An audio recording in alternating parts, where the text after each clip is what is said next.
Live from the Bell Center in Montreal. Thrilled to be joined by Dick Irvin. And Dick, when I say to you, Boston Bruins and Montreal Canadiens, where does it all begin for you?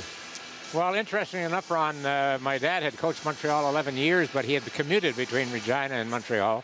So I went to public school, high school, a couple of years university in the West, and then we moved as a family in 1951 in the summer, which meant that my first season of watching hockey here in Montreal, full season, was 51-52. My first playoffs that I ever saw the Montreal Canadiens play in was 1952, and guess who the opponent was? The Boston Bruins. And that was the series semifinals that went 7 games, and that was the one that Maurice Richard scored what I think was the greatest goal he ever scored, with a couple of minutes to go after being knocked out, etc., etc.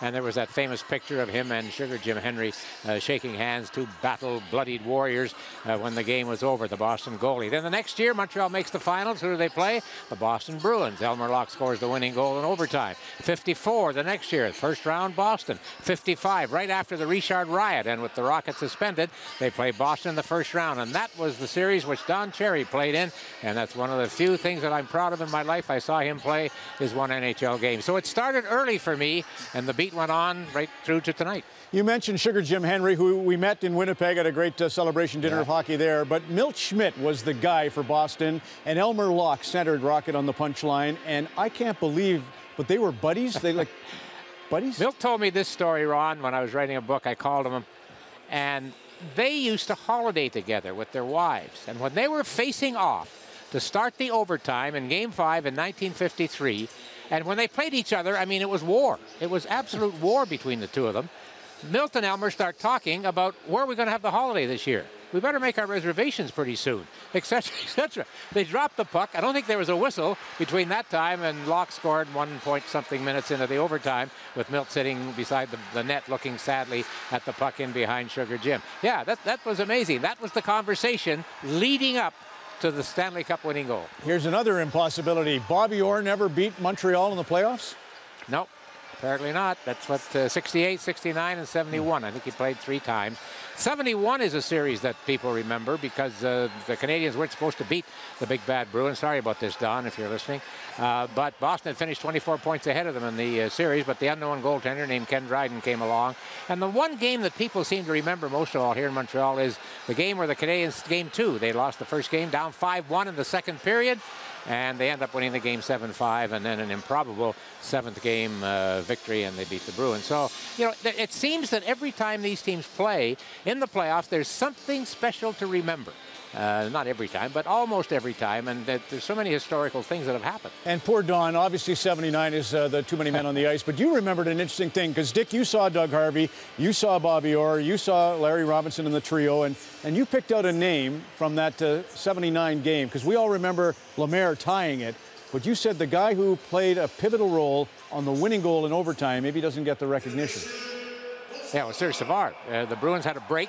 I'm not quite sure. He might have been the only defenseman back, but whoever had the puck for Boston, he just picked up his pocket, took the puck right away from him, and threw it up the right side to Mario Tremblay, who I talked to a few minutes ago here tonight.